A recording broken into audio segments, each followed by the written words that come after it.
Hey guys, how's it going? It's Alex of Coyote Star Astrology and welcome back to my channel. This is my full moon in Pisces video for the full moon in Pisces on September 1st or September 2nd in the year 2020, depending on where you happen to be on planet Earth. So please do adjust for your individual time zone. But here on Pacific Standard Time, we will be experiencing the celebration of this full moon on the 1st in the evening hours. And wow, guys, this full moon really kind of covers all the bases. There's a lot happening during this full moon that we're going to break down today. And also, we have been going through some really powerful energies over the last week. I've been calling these influences sort of like a ceremony of the heart. It's been very confronting for matters of the heart. There's been a surrendering process, an expansion process, transformational process, but also, like I said, very confronting. There's been a lot coming up around matters of the heart. This can be within relationship to others. This can also just be within our hearts in general and how we allow our hearts to open, or conversely, how we create barriers around our heart that really limits us from experiencing our life fully. So we're going to be going into that, but first I want to talk directly about the full moon in general, which is the sun in opposition to the moon, both at 10 degrees, and we're dealing with the Virgo-Pisces axis this full moon. The Virgo-Pisces axis brings in the nature of order and chaos. Virgo represents order, wanting things to be structured, detail-oriented, wanting things to be perfect. Virgo really has lessons around control, trying to control our natural environment. Pisces in the opposition is the exact opposite of that. Pisces is the dissolving of barriers, the dissolving of resistance, and the surrender to the mystery, the surrender to the flow, and the surrender to, in many ways, a higher plan. So we are dealing with this axis of order and chaos. Pisces can deal with confusion, but ultimately, once we surrender to the confusion, coming into these higher octaves of understanding and unconditional love. So the ruler of this chart is Neptune, because Neptune rules Pisces. And we can see that Neptune is in a very interesting position here, because Neptune is square to the South Node and the North Node. Now, for those of you who aren't familiar with what the South Node and North Node is in the collective chart, I just want to bring everyone up to speed. The South Node and North Node illustrate what the collective is evolving out of, South Node, and what the collective is evolving into, represented by the North Node. So the collective South Node right now is in Sagittarius, which deals with our past belief systems, our past dogmas, our past religions. South Node in Sagittarius has to do with what the collective has believed in the past. And the North Node is in Gemini, which is about curiosity and experimentation and trying new things, having new conversations, and being presented with these new ideas that really expand the mind. So with the collective moving through this process, it is kind of a fragmentation of our understanding of the world and a stepping away from, sometimes not so gracefully, the ideas and the dogmas of the past, and welcoming in a new experimental way of doing things.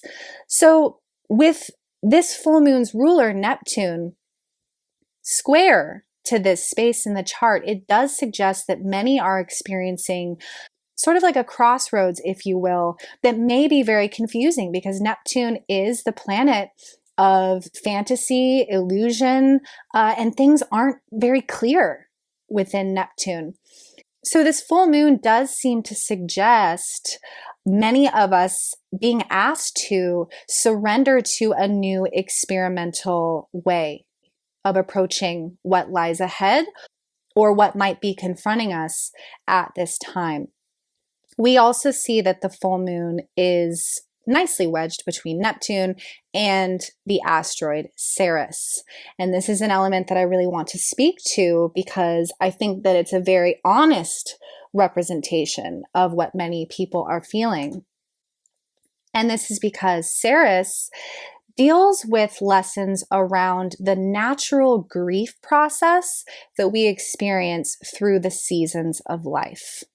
So Ceres was the mother of Persephone, and Persephone was abducted by Hades and taken to the underworld. And for a period of time, Ceres, as a mother, thought that she had lost her daughter.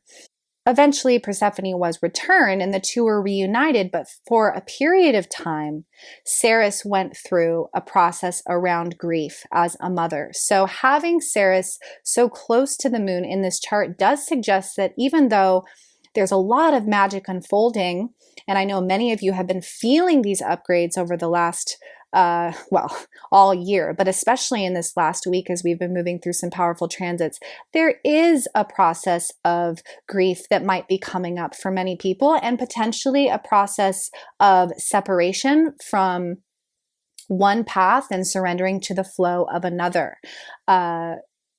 Growing pains, if you will. So that does have powerful influence over the chart, and we'll come back to another dimension of that aspect in a second. But potentially the most powerful and the most positive influence of this full moon is this exact trine and sextile to the planet Uranus. So you can see Uranus over there at 10 degrees. So Uranus is talking powerfully with the sun and the moon. And Uranus is the planet of genius, of higher information, uploads, downloads, quantum leaps in our understanding. And this is a positive conversation. So this full moon does suggest that a blockage might be removed, where we can have a aha moment or a new understanding or a new perspective come through that allows us to move through any resistance, fear, or any kind of grief around the current times with potentially a surprising level of wisdom. Uranus, I love the glyph Uranus because Uranus looks like a little antenna, and that really perfectly illustrates the lessons around Uranus. Uranus plugs us in to off-planet intelligence. Uranus has the ability to channel understandings outside of our planetary experiences. So a Uranus upload can be a sudden realization that allows you to embrace a current circumstance with wisdom beyond your years or wisdom beyond your experiences. And it comes in these really auspicious surges at just the right time where the veils are lifted and we can go, wow, I never saw it that way, or I never thought that I could do this, or I never thought that I could be this person here now in this moment. Often we experience things in the present moment and we're like, God, if you told me that I would be doing this today, I would have told you, hell no, no way. And this really speaks to this Uranian lesson of like, we are evolving beings. Who you are in 10 years is not who you are today. And the universe really does bring us experiences perfectly tailored to our evolutionary path at just the right time, but it does challenge us to level up. So this Uranian influence does provide us with the power surge to greet these energies as they're coming in. So let's talk about this Venus aspect in the chart, because it's coming through powerfully this full moon, and it's been happening over the last week and a half. So many of you may have felt this. This has been Venus transiting our 3 Capricorn planets, Jupiter, Pluto, and Saturn. You can see this full moon that she is in direct opposition to Saturn, 25 degrees to 25 degrees. So we're going to be talking a lot about that. She's also in a cardinal T-square in square to Mars in Aries at 27 degrees. So this is a very powerful conversation that is bringing up a lot. But first, over the last week, she transited in opposition to Jupiter.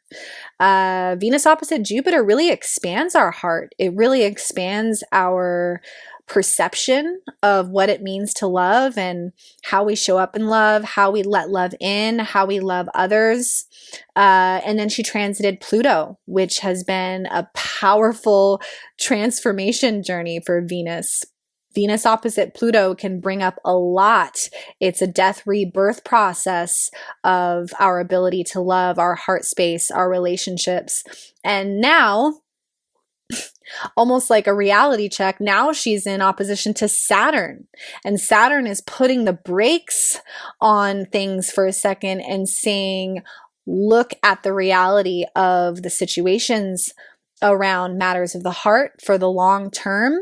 This can be a sobering element for Venus. Venus and Saturn have a funny relationship because in many ways, Venus loves Saturn because Saturn offers stability, offers commitment, offers structure, and Venus loves that because Venus wants to fall in love and stay there.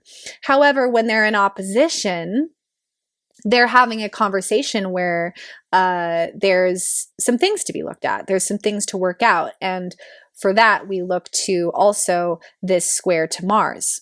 So Venus is in Cancer. She's in Cancer. She's vulnerable. She's sensitive. She wants to get cozy. She wants to create a nest. She wants to really feel secure within her heart and her love. Mars in Aries is quite the opposite. Mars in Aries wants independence. It wants to powerfully go out, strike out on the journey for personal fulfillment. It doesn't want any kind of commitment, any kind of restriction around it. It wants to buy the ticket, take the ride, and say, you know, if I see you out there on the road, awesome. If not, I've got to go do this. You know, I need this independence to really go after what I want on this life journey. So there's an interesting dichotomy here of wanting security, wanting to really kind of get into this squishy love space, but also feeling some kind of limitation around that in opposition to Saturn, which represents a lot of our long-term commitments and the reality of the structure of our life at this time. And then there's also this conversation happening within what do I individually want? And how does that line up within my relationships? And am I feeling pulled to powerfully self-actualize in a very independent way that goes in a completely different direction? And we have to remember that Neptune, the ruler of this full moon, is the higher octave of Venus.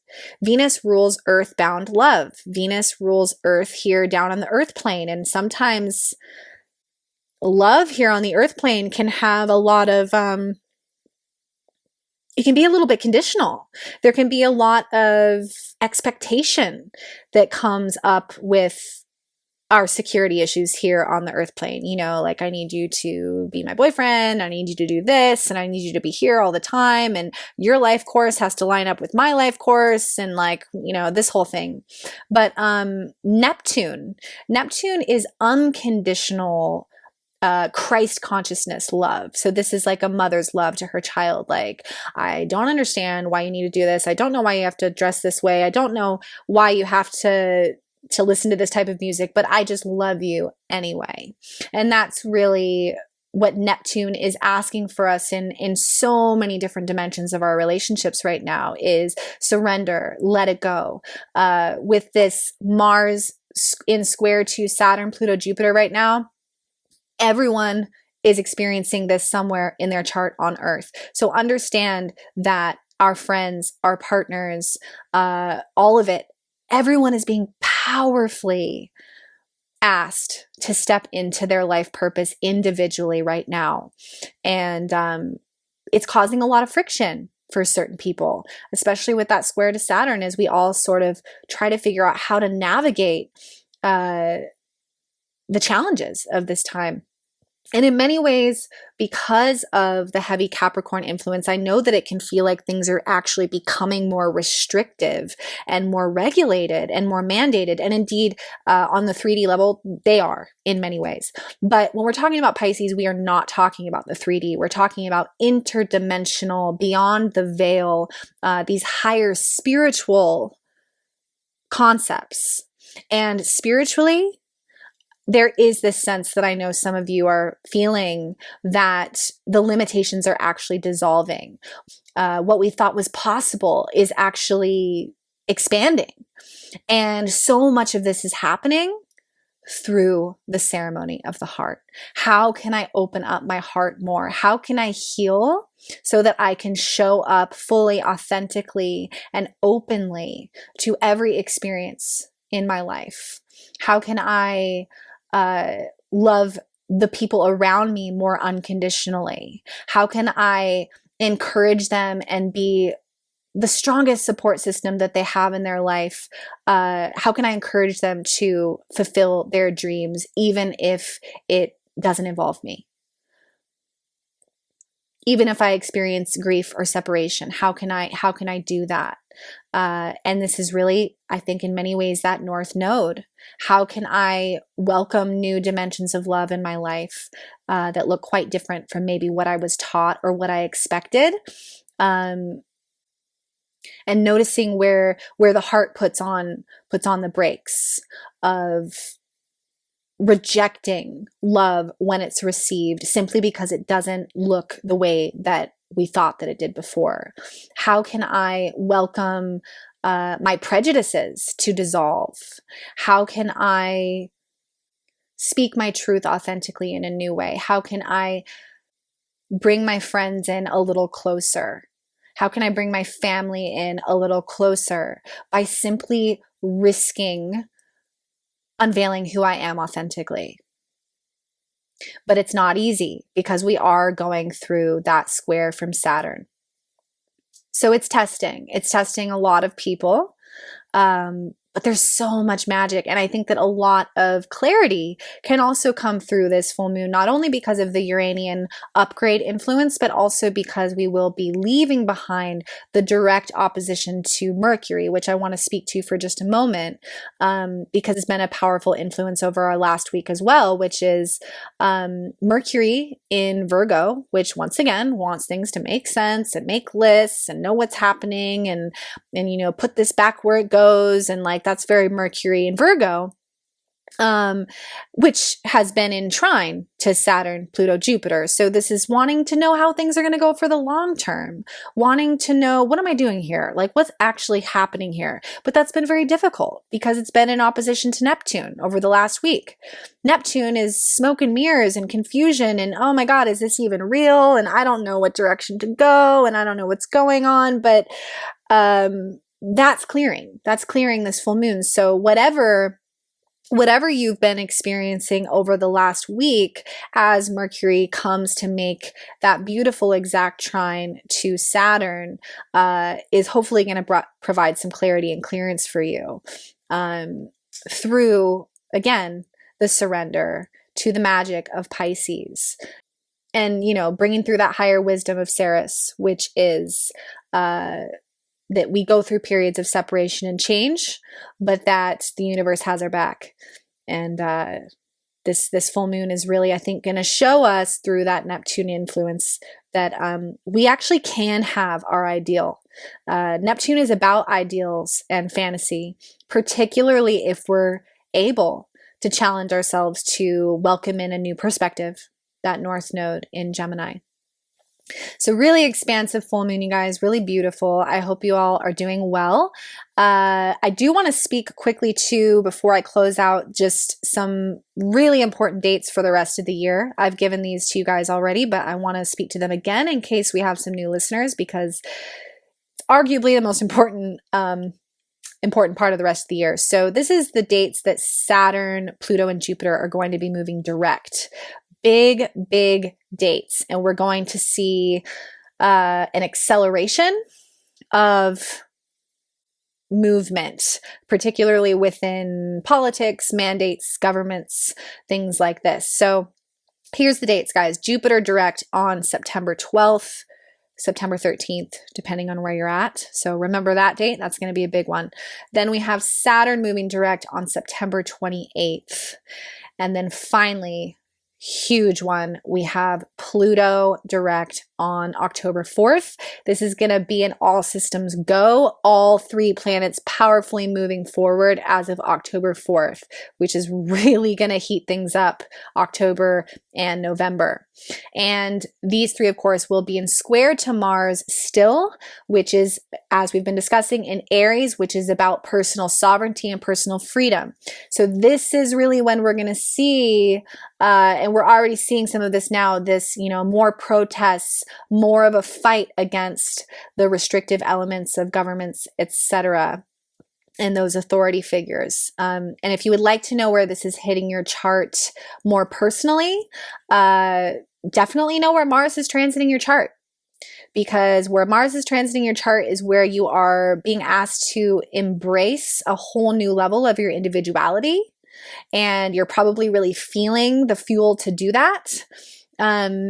But if you would like to explore this more personally in a reading, we can definitely do that. And you can reach out to me for that at my website, which I'm going to put up on the screen. I also want to link you guys to my Instagram. I do a lot of astrology on my Instagram, particularly my Instagram stories. So I'm putting that up on the screen as well, so you can find me there. All right, you guys, thank you so much for tuning into my channel. Thank you for your patience. I know that this video was out a little bit later than normal. I have been taking a much needed semi-vacation. It's been wonderful. So thank you guys for your patience, but I did want to get this up to you before the full moon. So sending you guys so much love. Thank you so much for listening, and I will talk to you soon. Bye for now.